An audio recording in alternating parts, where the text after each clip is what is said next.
Why do you even have a smartphone? My son-in-law laughed.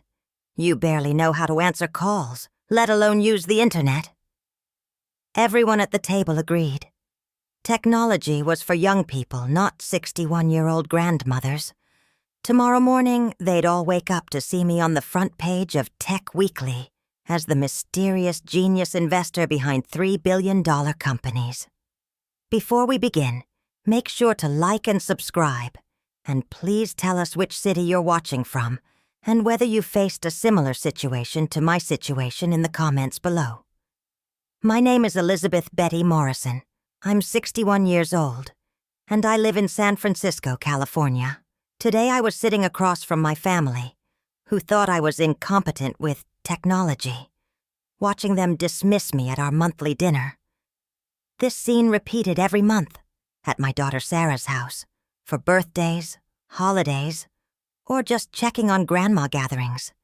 And every time, we lived the same scenario.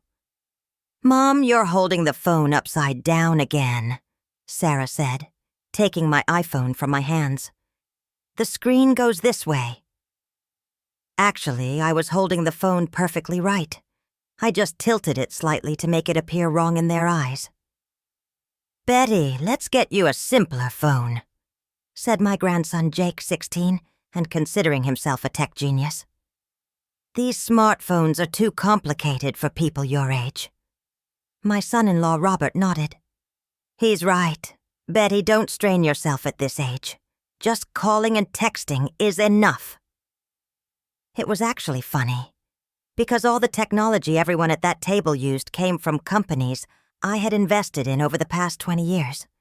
Jake's gaming console, Sarah's computer, Robert's software system at work. They were all part of my portfolio, but they only saw me as tech-clueless Grandma Betty. This role started 15 years ago after my husband Harold died.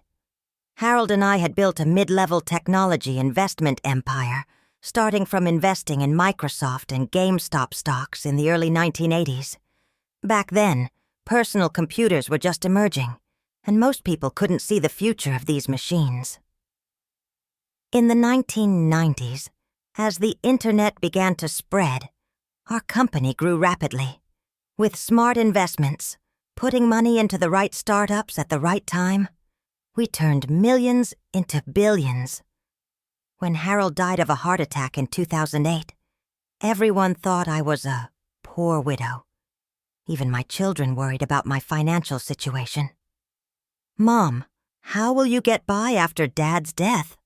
Sarah had said. "Is your pension enough?" I could have told them the truth then, but I decided to continue a decision Harold and I had made. We didn't want our children to love us for money, so I continued my modest housewife role. Living in a small house, shopping carefully, acting incompetent with technology. In reality, after Harold's death, I had increased my technology investments even more. Artificial intelligence, quantum computing, biotechnology. I was investing early in every new technological revolution. In the last 5 years, I had invested in 47 different technology startups. 8 of them had been acquired by major companies. But in my family's eyes, I was still phone-holding, upside-down Grandma, Betty. Tonight's dinner had gone a bit further. "Mom, stop trying to use that phone," Sarah had said. "You're just stressing yourself." "Yes, Betty," Jake had added. "Technology is for young brains. Learning at your age is impossible." Robert had also taken the floor and given a long lecture. "Betty, look. Technology changes very fast. Even our generation sometimes can't keep up. Trying to learn at your age just creates disappointment." That's when I made my decision. I was tired of this comedy. "You're right," I said in a calm voice. "Technology really is too complicated for me." Sarah looked relieved. "Finally, you admit it. Don't worry, Mom. We'll help when needed." As I was leaving, Jake walked me to the door. "Betty, don't be sad, okay? Everyone has different strengths. You cook great. You knit. That's enough." I smiled. "Thank you, Jake. You're very understanding." That night when I got home, I went to my office. My secret office filled with 3-monitor computer setup, professional programming keyboard, and state-of-the-art equipment. I checked my emails. Good news from the quantum computing startup, promising results from our biotech firm awaiting FDA approval, and most importantly, big news from our AI company, Tech-Nova. Tech-Nova's CEO Michael had written, "Mrs. Morrison, we're making the big announcement tomorrow. The Google partnership deal is approved. This is the beginning of the revolution you've foreseen from day one." I smiled. I had made my first investment in Tech-Nova 3 years ago. Back then, it was just a 5-person team. Now it had 500 employees and a valuation of $2.8 billion. The best part was that when this news was announced tomorrow, Tech Weekly magazine would publish an article about me.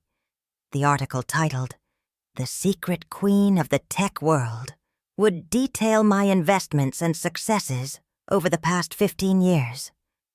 The next morning, while drinking my tea, the phone started ringing. Sarah called first. Her voice was trembling. Mom, I saw you on the internet. Is this real?" "What did you see, Sarah?" "There's an article about you in Tech Weekly. It says you're a billionaire tech investor." "Oh, that article came out," I said calmly. "Mom, how is this possible? You said you didn't know technology." "No, Sarah, I never said I didn't know technology. You assumed I didn't." Then Jake called. His voice was amazed. "Betty, is this real? Are you really Tech-Nova's main investor?" "Yes, Jake. I own 30% of Tech-Nova." But you couldn't even operate the gaming console." I laughed. "Jake, I also own 15% of the company that makes that gaming console. Of course I know how it works." That evening, Sarah called an emergency family meeting. Everyone came to my house, but this time with a completely different atmosphere. They no longer saw me as tech-clueless grandma, but as someone to be respected. "Mom," Sarah said, "why didn't you ever tell us?" "Because I wanted you to love me for who I am, not for money." Jake was full of shame. "Betty, I'm so ashamed of how I treated you." "Jake, you're a young man and you're learning. That's part of life." That night, I had a real conversation with my family. I told them about my technology background, the company Harold and I built, the investments I'd made over the years. Jake was especially fascinated. "Betty, will you teach me coding?" "Of course, Jake. But first learn this. Age is not a barrier to learning. Sometimes it just wears the mask of experience. Now our family gatherings are very different. Everyone asks my opinion, wonders about my views on technology. And I don't hold my phone upside down anymore. But the best part is that I got the chance to really know them. Because sometimes to see if people truly value you, you first need to let them underestimate you. Jake told me last week, "Betty, you're the coolest grandma I've ever seen." I smiled. "Jake, I was always the same grandma. You're just really seeing me now."